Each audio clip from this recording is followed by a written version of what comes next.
Cops arrest black woman in military uniform. 3 minutes later, the Pentagon responds. The cuffs clicked shut around Danielle Rivers's wrists with a loud snap that echoed across the nearly empty parking lot. Her crisp military uniform, a deep green combat blouse with perfectly pressed creases, gleaming insignia on her chest, and a U.S. Army name tape stitched across the pocket, stood in stark contrast to the grimy pavement beneath her knees. "Get your hands behind your back! I said now!" Officer Chad Mullins barked, his face flushed red as he shoved her down harder. "I'm not resisting," Danielle said, her voice calm but steely. Her dark brown eyes locked onto his with measured control. "But this is unlawful detainment. I haven't broken a single law." "You're impersonating a soldier," Chad snapped, glancing toward his partner, Officer Doug Kilmer. "That uniform's a federal offense if it ain't yours, and I'm not buying that ID. Could have been printed off any laser jet." Kilmer stood off to the side, arms crossed, eyes narrowing at Danielle. "You know," he muttered, "for someone playing soldier, you're real composed. That's suspicious in itself." The bystanders, 3 teenagers with Slurpees, a mother clutching her daughter's hand, a cashier on her smoke break, all watched in silence. No one spoke. No one moved. The discomfort in the air was tangible. Danielle didn't shout. She didn't cry. She looked each person in the eye as if imprinting their faces in her memory, as if waiting for one of them to say something. None did. She had only stepped out of her SUV to grab a bottle of water from the quick stop. It was meant to be a short detour on the drive from Little Rock back to her hometown of Pine Bluff. Just 24 hours of leave to see her mother, and now she was on the ground, zip ties biting into her skin, her dignity slowly peeling away beneath the judgmental stares of strangers. "Call the station," Chad said, shoving his radio against his mouth. "We've got a possible fraud impersonating active military. Taking her in." Doug hesitated, glancing again at Danielle. "She gave you a real military ID and that badge." "It's fake, Doug. Trust me. This ain't my first rodeo. You know how many folks wear uniforms just to get free meals?" Danielle's jaw clenched, but she said nothing. Chad hauled her up roughly, guiding her toward the cruiser. As they passed the store window, Danielle caught a glimpse of herself smudged, handcuffed, her face stoic. The little girl with the mother whispered, "Mom, why are they arresting a soldier?" The woman pulled her daughter close. "Stay quiet, baby." In the back of the cruiser, Danielle tilted her head back and shut her eyes. She counted her breaths. 1, 2, 3. The world had changed so little. The Jefferson County Sheriff's Department smelled like stale coffee and damp paper. The cells were half full, mostly with young black men, some passed out, others slouched in corners pretending not to notice her as she was led through. "Take off her boots," Chad ordered as they stopped at the booking station. "And check for weapons. Fake soldiers love their props." The female officer assigned to intake, Officer Garcia, raised an eyebrow. "She's in uniform, full insignia, clean cuts, regulation haircut. Are you sure?" "Just do it." Danielle stood silently while they removed her boots, searched her socks, patted down every inch of her. When Officer Garcia came upon the small tracking badge clipped under Danielle's collar, she paused. "What's this?" she asked, frowning. "Ma'am, you're making a mistake," Danielle said gently. "That device is classified. If you remove it without authorization, you could be violating federal law." Chad stepped forward, snatching it. "That's what they all say. Everything's always classified with your type." Garcia gave him a sharp look. "Your type?" he shrugged. "You know, the overconfident ones." Danielle's eyes narrowed. She wasn't just angry, she was calculating, but still she stayed silent. They took her phone, her ID, her gear, locked her into the holding cell with the flickering light and the damp smell of mildew. Time passed slowly. She didn't ask for her phone call. She didn't ask for a lawyer. She waited. It was Officer Tyler Brandt who first started asking questions. A young recruit, only 8 months into the force, he'd watched the arrest footage on the lobby monitor 3 times already. Danielle hadn't flinched, hadn't fought, had spoken with the tone and posture of someone who had faced death and hadn't blinked. He turned to Garcia, who was sipping her 3rd cup of bad coffee. "Something doesn't feel right," he said. Garcia didn't answer at first. Then, with a slight nod toward the evidence tray, she said, "That badge, it's real. That's an encrypted chip. I ran the numbers, but access is restricted." "Restricted like military restricted?" She nodded slowly. "Does Chad know?" he asked. "He thinks she's bluffing." Tyler turned back to the screen. Danielle sat on the bench inside the cell, perfectly still, spine straight, hands folded. She wasn't bluffing. He knew it. Back in the cell, Danielle finally spoke. "Excuse me," she called to the camera in the corner. "I'd like to make my phone call now." The request was logged and approved 10 minutes later. Chad himself brought the phone into the side room, a smug grin on his face. "1 call," he said. "Make it count." Danielle took the receiver, dialed a number by heart. It rang once. Then someone picked up. "This is Rivers. Alpha 9. I'm in custody, Jefferson County. Code red." A pause. Then the line went dead. Danielle handed the receiver back to Chad. He chuckled. "That's it? That your big play? Ain't nobody coming for you, lady." But even as he spoke, a sudden beep erupted on the wall-mounted police scanner. Then another, and another. Rapid codes being entered into the system, words like override, authorization breach, and Pentagon relay protocol. "What the hell is this?" Garcia muttered, eyes widening as her terminal blinked red and black. "This isn't local. This is Department of Defense." Then came the low rumble. From outside. Engines. 6 black SUVs rolled into the parking lot like sharks slicing through water. Men and women in black suits and tactical gear stepped out in synchronized motion. One of them held a badge, not police, not FB, but something even higher. Chad stared out the window, his mouth falling open. "What the?" The front doors of the station burst open, and just like that, the silence was gone. Danielle's 3 minutes were up, and the Pentagon had arrived. The moment the front door slammed open, the Jefferson County Sheriff's Department froze. Black boots hit the tile floor in rhythmic steps as a team of 6 agents moved swiftly inside. Their suits were immaculate, pressed tight against bulletproof vests, and every one of them wore the unmistakable lapel pin of the Department of Defense. They didn't speak. They didn't hesitate. Their leader, a tall black woman with a clipboard and steely eyes, scanned the lobby before barking an order. "Where is Lieutenant Colonel Danielle Rivers?" Officer Chad Mullins blinked like someone had just smacked the air out of him. "Lieutenant, what?" he mumbled.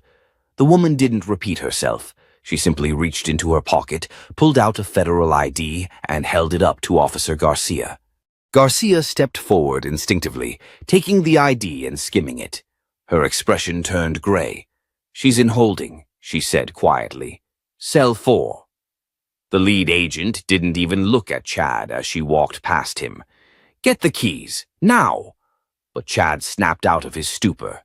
"Wait a second," he barked, stepping in front of her. "This is a county facility. You don't just get to storm in here like it's your backyard." That was the wrong thing to say. Another agent, shorter but twice as solid, stepped forward. "Sir, you just detained a high-ranking U.S. Army officer on active duty without probable cause. That is not only illegal, it's a federal incident." Chad puffed up, still clinging to authority. "We had reason to believe she was impersonating military personnel. Her ID didn't scan. She looked suspicious." The lead agent snapped her fingers. One of the suits passed her a small tablet. She turned the screen toward Chad. This is Lieutenant Colonel Danielle Rivers. Active. Clearance level Bravo 7, assigned to the Pentagon's Internal Threat Division. You detained her in full uniform, stripped her gear, and ignored her ID badge, which is laced with encrypted tracking. Chad's face turned the color of chalk. I didn't know, he said, voice cracking. She didn't act like military. You mean she was calm, controlled, didn't break down crying or shouting? The woman's tone was cold and clinical. Is that your profile for an impersonator, Officer Mullins? Or is it just your profile for a black woman in uniform? Silence. Garcia had already started walking toward the back, keyring in hand. Tyler Brandt followed close behind her, shaking his head like he couldn't believe any of this was real. Inside the holding cell, Danielle sat exactly where they had left her, still, collected, her back straight, even though hours had passed. When the door clicked open, she didn't look up. It took longer than I expected, she said calmly. Garcia swallowed hard. Ma'am, I'm so sorry. I'm not the one you should apologize to. Garcia opened the door and Tyler stepped aside, ashamed. Lieutenant Colonel, Danielle stood slowly, fixing her collar. Save it. As she exited the cell, the lead agent saluted her. Danielle nodded. Escort her to the vehicle, the agent said to her team, then turned to Chad, who was now sweating profusely, lips parted as if to speak. We're not finished here, she told him. And they weren't. The interrogation room had never felt smaller. Chad sat stiffly under the fluorescence, his badge on the table, hands clasped together like a schoolboy expecting detention. Across from him sat a Pentagon legal advisor, and beside her a representative from the DOJ. No uniforms, no kindness, just ice in their words. You racially profiled a decorated officer. Then you refused to verify her credentials despite multiple warning signs, the advisor said. What made you so sure she wasn't who she said she was? Chad looked down. I don't know. She didn't act like military. She was too what? He hesitated. Too composed. Too confident. The DOJ rep raised an eyebrow. You mean she didn't act afraid of you? No, I mean, he fumbled. She was too calm, like she expected to be in control. And a black woman in control threw you off that much? Chad didn't answer. The advisor tapped her pen against the table. You've opened your department to a federal civil rights lawsuit, not to mention obstruction of duty. Lieutenant Colonel Rivers is one of the Pentagon's top internal auditors. She was traveling incognito, reviewing readiness at rural bases. Your actions exposed her presence and potentially compromised national security. At that, Chad's mouth fell open. She was undercover? She was conducting field assessments, yes, until you dragged her out of a quick stop at gunpoint. The door opened. A new figure stepped in. It was Chief Barnett, head of the Sheriff's Department, face thunderous. Chad, hand over your badge, he said, not even bothering to sit. But Chief, now. With shaking hands, Chad slid the badge across the table. You're suspended, pending investigation. And I wouldn't count on coming back. Outside the building, Danielle stood in the sunlight, her uniform crisp again, her face unreadable. Her SUV had been returned, fully intact. The military team had wiped her record clean from the sheriff's system, and her mission, at least for now, was paused. Agent Callahan, the lead officer who had escorted her out, stood beside her. You could sue them into the Stone Age, she said. Danielle sighed. I could. But that doesn't fix what's broken. Callahan hesitated. Then what will you do? Danielle looked back at the building, watching as Officer Brandt stepped out the side door and glanced toward her, his face tight with remorse. "I'll do what I always do," she said. "Finish the job," and with that, she got into her SUV and drove off. Not as a victim, but as a soldier, still in uniform, still on duty, and now with a new purpose. Because the enemy didn't always wear foreign colors. Sometimes it wore a badge. The next morning, the town of Millstone woke to a quiet tension. The sun rose like it always did, but something in the air had changed. Whispers buzzed across sheriff radios, behind break room doors, through the ranks of City Hall and local reporters. Word was out. Lieutenant Colonel Danielle Rivers wasn't just another black woman in camo. She was Pentagon, and she had been arrested. In the sheriff's department bullpen, Deputy Tyler Brandt sat frozen in front of his screen, watching the internal footage from 2 days ago. The video showed Chad gripping Danielle's arm, yanking her toward the squad car. She hadn't resisted. She hadn't fought back. She just looked directly at him and said one thing. "You're going to wish you had asked one more question." Now Tyler understood what she meant. He was still replaying that moment when Captain Diane Sutherland strode into the room. Diane was new to the department, a transfer from Atlanta with 20 years of clean record and no time for nonsense. She dropped a thick folder on his desk. "That's your new assignment," she said flatly. Tyler looked up. "What is it?" "A complaint trail. Civil rights watchdog flagged Millstone PD for targeting people of color disproportionately in arrests and traffic stops. Guess what popped up first?" He swallowed. "The Rivers case. And 10 others just like it. Chad was a walking lawsuit factory, and now his mess is ours." Tyler stared at the folder. "What are we supposed to do with this?" "Fix it," Diane said, "or someone from DC will." Meanwhile, Danielle stood in front of a dusty community center on the edge of town. Her boots crunched gravel as she stepped through the side door. Inside, a half-dozen folding chairs circled a coffee pot and a battered podium. "Danielle?" an older man asked, standing near the back. His voice was gruff but warm. "Walter," she replied, offering a faint smile.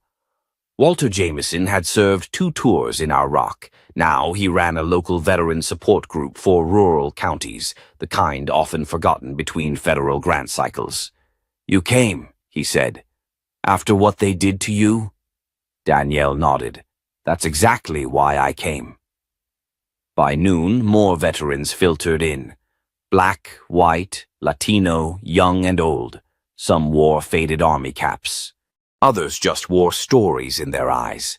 Danielle stood before them.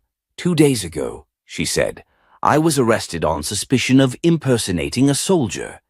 They said my ID didn't look right, said I didn't fit the profile." She let those words hang.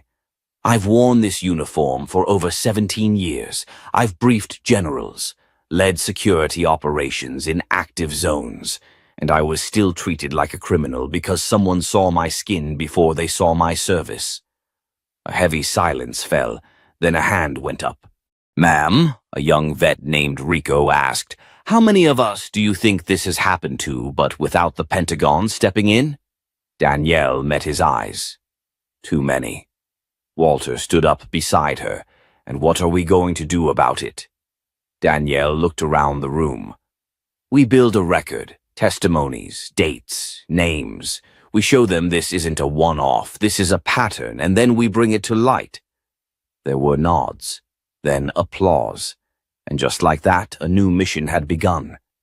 Back at the sheriff's department, Tyler sat in the records room, flipping through past case files. He wasn't supposed to feel sick to his stomach, but he did. Because once he knew what to look for, it was impossible to unsee. Case after case showed the same thing: disproportionate stops, dubious charges, suspicious behavior codes tagged almost exclusively to black and brown names. And Chad wasn't the only one. He stood up and walked straight to Captain Sutherland's office. "We have a bigger problem," he said. "It's not just Chad." She leaned back in her chair. "Show me." He dropped 3 folders on her desk, each one containing reports from different deputies, all with eerily similar language. Sutherland flipped through them, her jaw tightening. "We'll need to flag this up the chain," she said. "To who? Internal Affairs?" "No," she replied. "To the Office of Civil Rights in D.C." Tyler hesitated. "You sure? That'll put us on a national list." She looked him dead in the eyes. "We already are." That night, Danielle sat at her kitchen table, sorting through testimony forms from the veterans group. Her phone buzzed. Unknown number. She answered. "This is Colonel Rivers." A clipped, firm voice came through. "Lieutenant Colonel, this is Commander Nash with the Pentagon's Internal Operations Division. We've received your preliminary report from Agent Callahan. You're requesting a special audit." Danielle exhaled. "Yes, sir. You understand that if we approve this, it's no longer just a civil matter. It becomes a federal intervention." "I understand." A pause. "Your actions will make you a target, even within law enforcement circles." "I've already been in their cuffs. There's nothing left to threaten me with." Another pause. "You have clearance to proceed. We're dispatching a liaison to Millstone by Friday." Danielle's hand tightened around the phone. "Thank you, sir." "One more thing," Nash added. "We've had reports of similar incidents in 4 other counties. Your case might just be the beginning." Danielle looked down at the stack of papers in front of her. "Then we better be ready." She hung up and glanced at her wall. Photos of her deployments, her father's old medals, and a framed citation from the Pentagon hung in quiet pride. Now she was in a different kind of war. Not one fought overseas, but one buried in plain sight, right at home. The courthouse was buzzing long before the doors even opened. News had traveled fast. A decorated black military officer arrested in uniform, footage leaked, and now whispers of a pending federal audit. Millstone wasn't just a town anymore. It had become a flashpoint. Protesters lined the sidewalk with signs that read, "Justice for Danielle and being black isn't probable cause." Reporters angled for spots near the courthouse steps, cameras already rolling. Inside, Danielle Rivers sat calmly in a plain gray suit, not her uniform. Her hair was braided back neatly, her eyes focused. She wasn't here as a symbol today. She was here as a plaintiff. Across the aisle sat Sheriff Gene Maddox, wearing a dark suit that didn't hide the sweat gathering at his collar. Next to him, Deputy Chad Wallace looked less smug than usual. His lawyer whispered to him, but Chad kept glancing at the back of the room like he expected someone to walk in and save him. Judge Marilyn Cortez, an older Latina woman with a reputation for precision, stepped onto the bench and gavelled the room to order. "This hearing is now in session.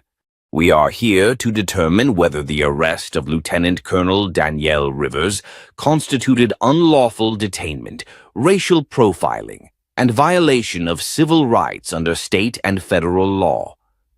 Danielle stood as her attorney. A sharp and eloquent man named Marcus Colby opened with the footage. The arrest played out on screen, the aggressive approach, the refusal to verify her credentials, the dismissive tone. A collective gasp echoed as Chad's voice barked out from the speakers. "You don't look like no soldier I've ever seen." Danielle didn't flinch, but Chad did. The judge's eyes narrowed. The defense attorney tried to recover, launching into a weak argument about confusion in the field and unfamiliar ID formatting, but Marcus shut it down. "There's no ambiguity in that footage. That wasn't confusion, that was discrimination, and it's not isolated." He held up a stack of papers. "These are sworn statements from over 30 veterans in this county alone who've experienced similar treatment, most of them people of color, some of them not even in uniform, but all of them disrespected, dismissed, and dehumanized." Then he paused. And if that's not enough, let's hear from one of them. The courtroom door opened. A man in his early 60s stepped in, wearing a simple Navy veteran cap and a jacket bearing the scars of time. He walked slowly to the stand and raised his hand. "State your name for the record," the clerk said. "Walter Jameson." "And your service?" "United States Navy, 1979 to 90. Marcus approached him. "Mr. Jameson, can you describe your experience with this department?" Walter nodded slowly. "Last year I was pulled over for a broken tail light. Didn't have one. Told the officer I was heading home from my grandson's soccer game. He asked if I had warrants. Said I looked nervous. Had me sit on the curb for 30 minutes while he searched my car. Didn't find anything. Didn't apologize either. Did he ever ask if you were a veteran?" "No, sir. Didn't care." The courtroom was silent. Back at the defense table, Chad shifted uncomfortably. Walter glanced across the room at Danielle. "Seeing what happened to her? That's why I'm speaking up now. Folks like us, we get quiet, but she didn't, and that matters." At recess, Danielle stepped outside for a breath of air. A few reporters rushed over, but she raised a hand. "Not now," she said, and they backed off. From the corner of the courtyard, a woman in a dark skirt suit approached. "Lieutenant Colonel Rivers?" Danielle turned. "Yes?" The woman flashed a badge discreetly. "Rebecca Nash, Internal Operations, Department of Defense. I was sent by Commander Nash. I believe we spoke on the phone." Danielle nodded. "You're earlier than expected. The Pentagon doesn't wait when their people are arrested on American soil for wearing their uniform." Rebecca stepped closer. "I've reviewed your testimony and the background reports. What you've uncovered here, it's bigger than a single department." Danielle's eyes narrowed. "How big?" "We're talking potential class action implications, state-level corruption, maybe federal. Some of these officers are linked to training academies in other counties. If those institutions are feeding this behavior, it's systemic." Danielle let that sink in. Rebecca continued. "We need your help building this case. Quietly. Public pressure is good, but we need structure, not noise." "I can do both," Danielle said, "but I won't disappear into a back room. People are watching now. They need to see it through." Rebecca nodded. "Understood. Just be careful. The deeper we dig, the more dangerous it gets." Danielle looked back toward the courthouse doors. "I didn't come this far to stop halfway." Inside, Sheriff Maddox sat at his table with shaking hands. His aide leaned in. "They're going to subpoena internal emails, Gene," he grunted. "Then we stall, buy time, deny knowledge." But it was already too late. That afternoon, Marcus submitted a flash drive into evidence. On it were emails between Maddox and his deputies. The language was ugly. Racist slurs, jokes about black drivers, mockery of names from military IDs. The courtroom shifted from tense to stunned. Judge Cortez slammed the gavel. "These emails will be reviewed in full. This hearing is adjourned until tomorrow morning. But let me be clear, what I've seen so far is deeply troubling." She stood, her eyes locking on Maddox. "And if this is the culture of your department, Sheriff, I suggest you prepare for a much bigger reckoning." The room emptied slowly, the air buzzing with outrage. Danielle walked out, not with a sense of victory, but with resolve. This wasn't over, not by a long shot. And by morning, Millstone would no longer be the town that quietly tolerated injustice. It would be the battleground where it was forced to face it head-on. Danielle sat quietly in the back seat of the black SUV, her hands resting in her lap, eyes fixed on the courthouse growing smaller in the side mirror. Across from her sat Rebecca Nash, now without her sunglasses, her tone clipped but calm. "You understand what we're about to walk into?" Danielle gave a curt nod. "A hornet's nest." Rebecca didn't smile. "Worse, a federal web." They pulled into an underground parking deck beneath the Millstone County Admin Building. It was nearly empty, silent except for the low hum of fluorescent lights overhead. The air smelled like damp concrete and secrets. "This isn't just about your arrest anymore," Rebecca said, turning off the ignition. "We traced emails from Maddox's department to state-level security liaisons and a military recruitment board." Danielle blinked. "Recruitment board? Why would they be involved?" "Because they've been feeding names to the sheriff's office, disqualifying black candidates under false pretexts, rerouting reports. It's a filtration system designed to keep certain people out before they even get close." Danielle's stomach twisted. "And it's not just Millstone," Rebecca added. "There are patterns in 4 other counties. Sheriff departments, security contractors, even a few academy instructors involved." As the weight of it landed, Danielle exhaled, trying to absorb the enormity. "Why me?" she finally asked. "Why now?" Rebecca looked her dead in the eye. "Because you fought back, and because you wore the uniform while they tried to erase your name." They walked through a side entrance and into a conference room already occupied by 2 men in suits and a woman in Army legal uniform. Files spread out across the table. Danielle recognized the Army woman immediately, Colonel Aria Bennett, a military lawyer with a steel spine and a memory for policy that made generals nervous. "Colonel Rivers," Aria said, standing. "Glad you made it. Have a seat." Danielle sat. The man beside her began. "I'm Alan Harper, Department of Justice. We're prepping a formal investigation. But before we go forward, we need to know if you're willing to be the face of this." Danielle hesitated. "You'll be under scrutiny," Aria warned. "Not just from them, but from your own. They'll question your motives, your record, your leadership. Everything." "I'm used to that," Danielle said, but her voice was tight. "Doesn't mean it won't still sting." Harper leaned in. "This could trigger massive policy reforms. We're talking top-down restructuring, oversight boards, new hiring procedures, training overhauls." "And arrests?" Danielle asked. "That too," Rebecca said. Danielle paused, jaw clenched, thoughts racing. She thought of the protesters outside, of Walter Jameson's face, of the look in Chad's eyes when the video played in court. "I'm in," she said, "on one condition." Harper raised an eyebrow. "I want full transparency, no cutting deals behind closed doors, and I want the press involved. The people need to see it play out." Aria gave a slight nod. "We'll get pushback, but it's the right call." Later that night, as Danielle walked through her small rental apartment in silence, her phone buzzed. It was Marcus. "They filed a gag order," he said without greeting.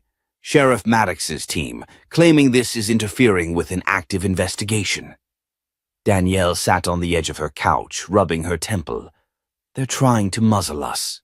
"Exactly, we're fighting it, but you need to lay low for a few days. Stay off TV, no interviews."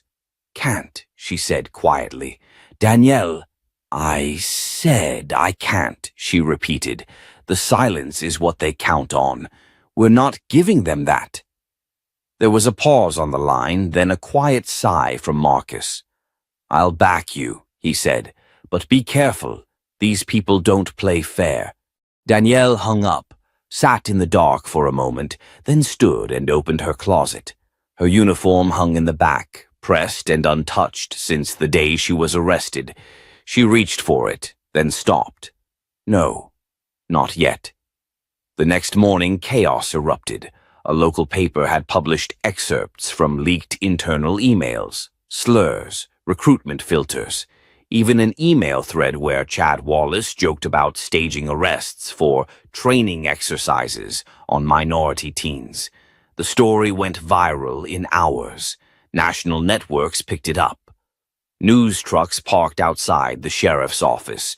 Reporters camped at the courthouse.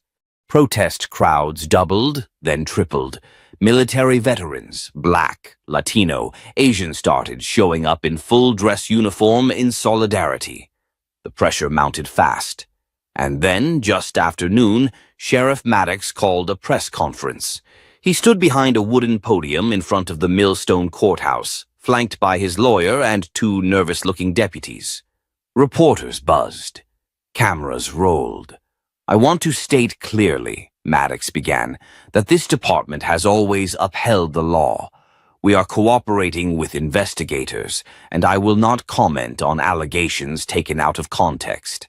A reporter shouted, "What about the email that called Lieutenant Colonel Rivers a walking diversity checklist?" Maddox's face flushed. "Taken out of context," he repeated. Then another reporter yelled, "What about the leaked footage showing Wallace laughing after her arrest?" Maddox's lawyer stepped forward. "We will not be answering questions pertaining to—" But before he could finish, the crowd parted. Danielle stepped forward, flanked by Colonel Aria Bennett and Marcus. She didn't say a word, just stood silently at the edge of the press line, arms folded, watching. The cameras swung toward her. Maddox faltered. He looked at her, then at the reporters. The moment cracked. One of the deputies at Maddox's side, a young man named Eric Rowe, stepped away and crossed the line, walking toward Danielle. "I'm done," he said quietly, taking off his badge and laying it on the concrete at her feet. Gasps rippled through the crowd. Maddox's face turned white. Danielle didn't move. She looked down at the badge, then at Maddox. She didn't smile, but the message was clear. "Your system's cracking, and we're not done yet." By morning, the town was no longer whispering, it was roaring. Danielle awoke to a flood of missed calls, media requests, and one simple text from Rebecca Nash. "He's cracking. Let's push." Sheriff Maddox's public statement had done more harm than good. The press had dissected every word. The badge drop by Deputy Eric Rowe had gone viral. But that wasn't the real blow. The real earthquake hit just hours later when someone inside the department released surveillance footage from the night Danielle was arrested. The video was raw, time-stamped, and damning. It showed Danielle standing calmly outside the grocery store, holding her military ID and trying to de-escalate. Wallace's voice could be heard, sneering, mocking her rank, calling her a prop with a badge. Then came the rough takedown, no resistance, no cause. CNN looped the footage for hours. MSNBC cut to a live debate. Even Fox News, hesitant at first, started raising eyebrows at how the incident had been handled. Inside the Millstone County Administrative Building, Sheriff Maddox was unraveling. "This is war," he barked, slamming a folder shut in a meeting with his senior staff. "They're trying to dismantle this department." His chief deputy, Vince Latimer, shifted uncomfortably in his seat. "Sir, we've got 3 more officers asking for reassignment. 2 already resigned. We can't afford—" "I said this is war," Maddox repeated. "We fight." But it was clear to everyone in the room that he was no longer in control. The system he'd built was bleeding from every corner.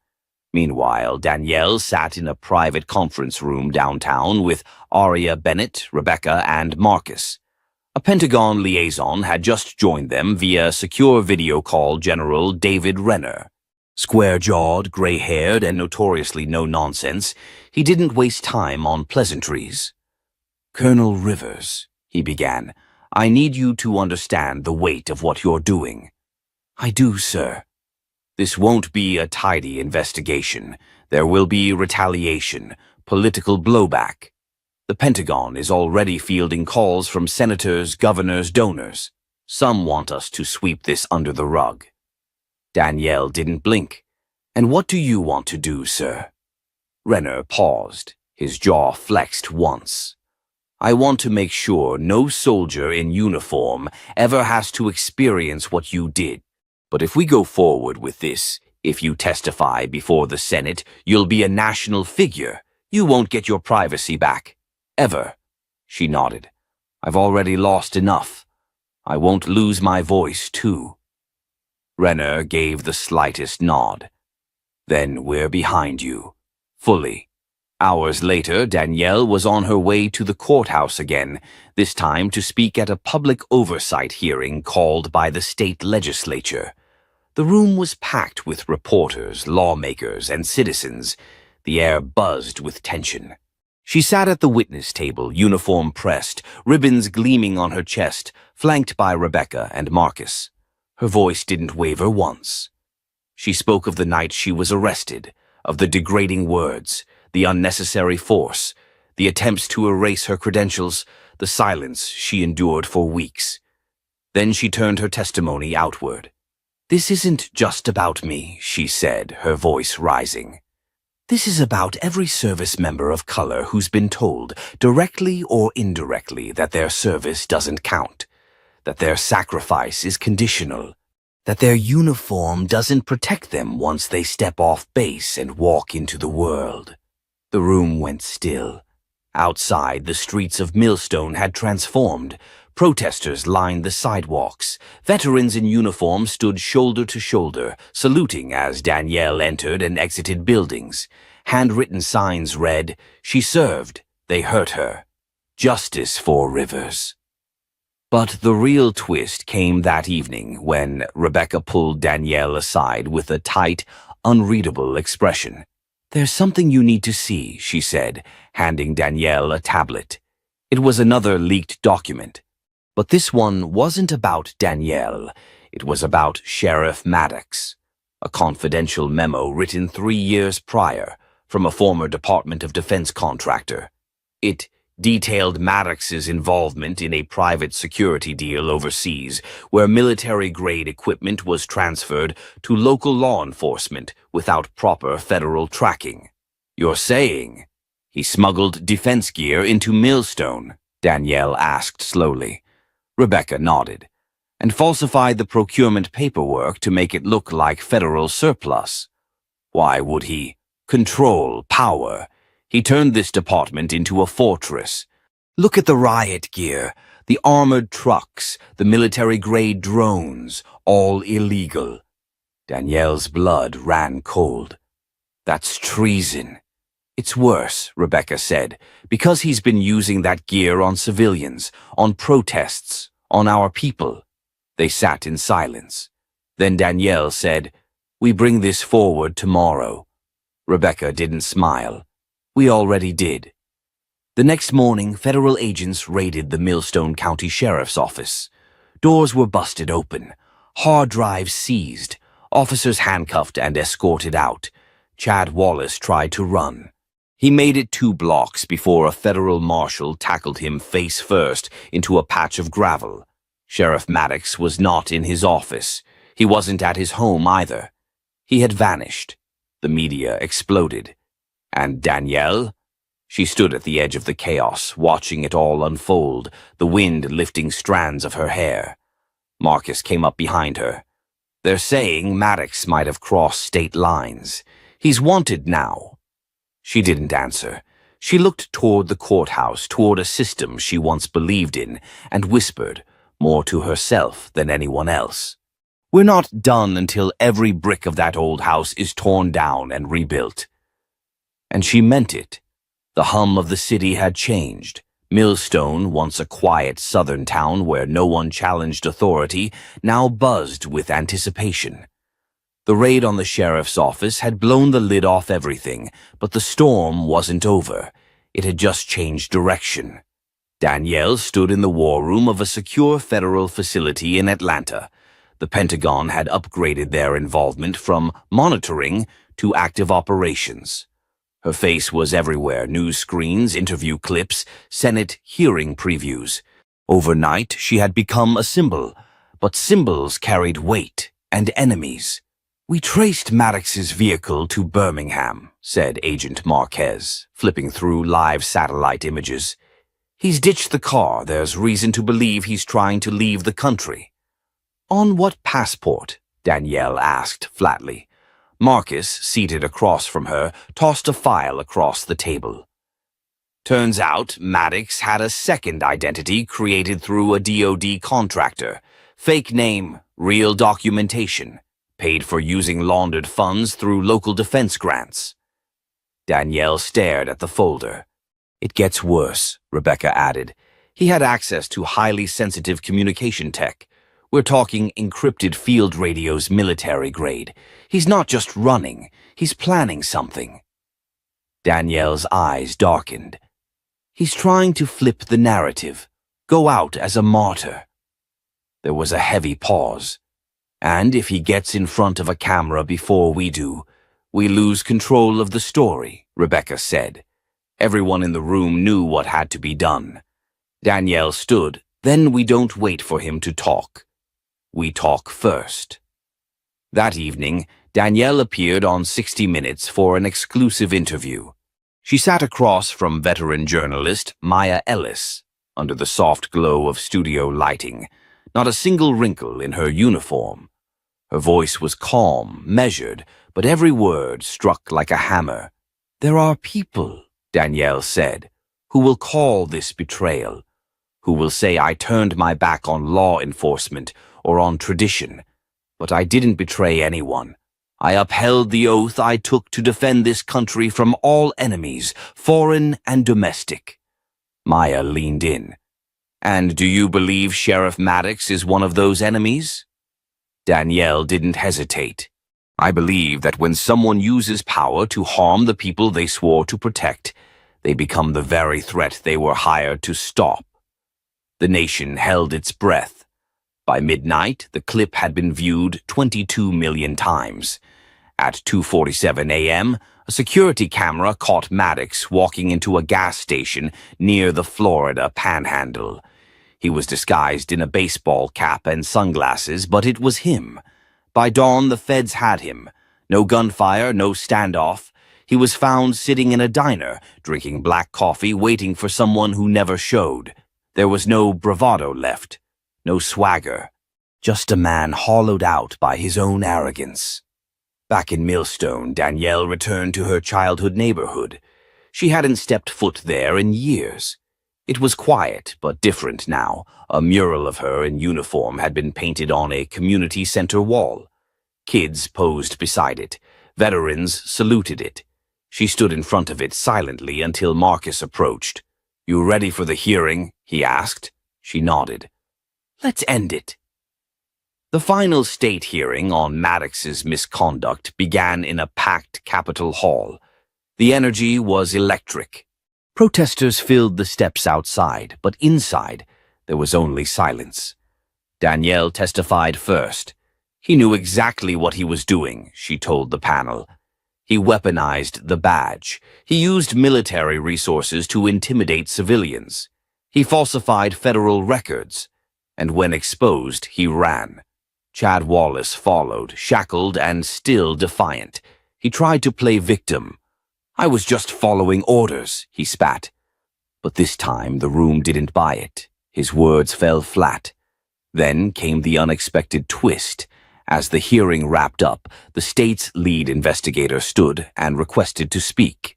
"We have one more piece of evidence," he said, holding up a flash drive. "It's a wire recording one we believe was made by a whistleblower inside the sheriff's office. It reveals a conversation between Maddox and a local judge. The audio played aloud, Maddox. I don't care what her record says. That woman walks into my town in uniform. She's still a black woman first. Make her disappear."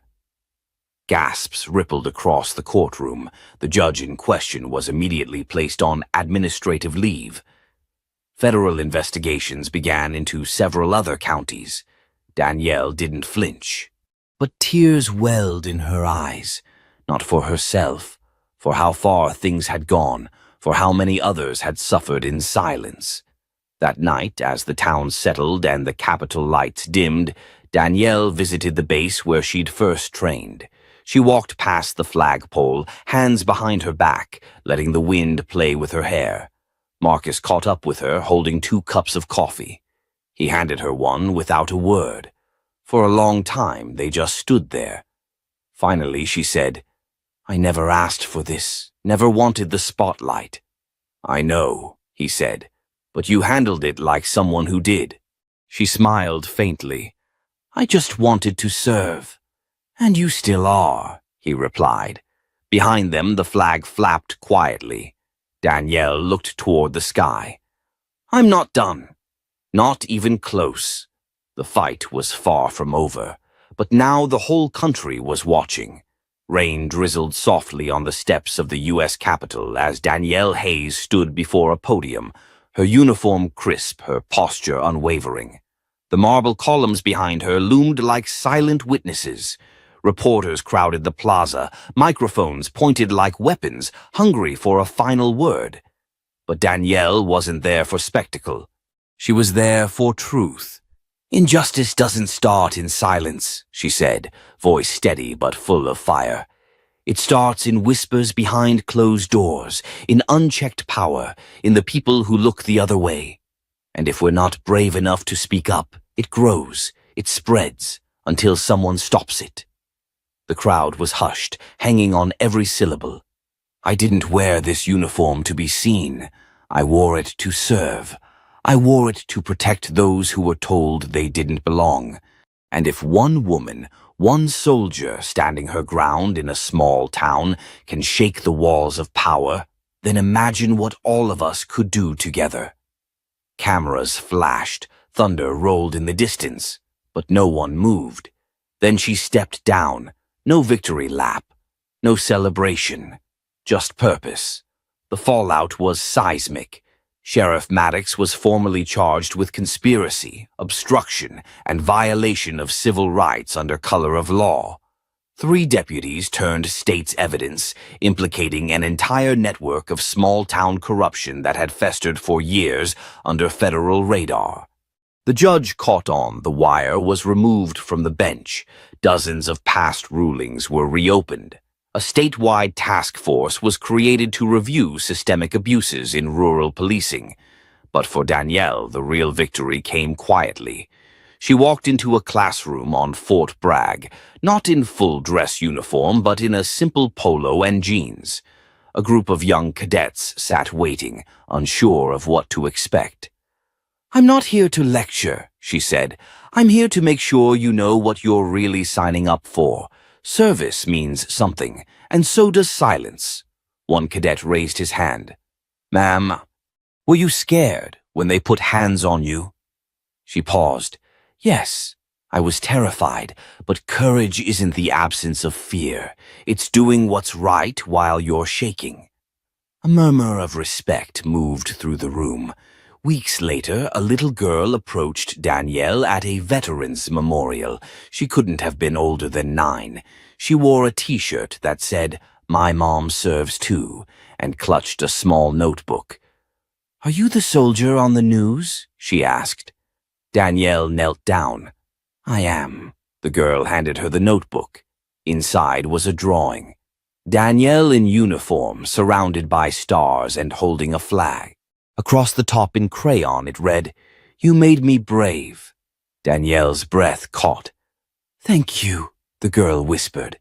Danielle hugged her. No, sweetheart, thank you. At night, Danielle sat on the porch of her family's old house in Millstone. The air smelled like wet pine and new beginnings.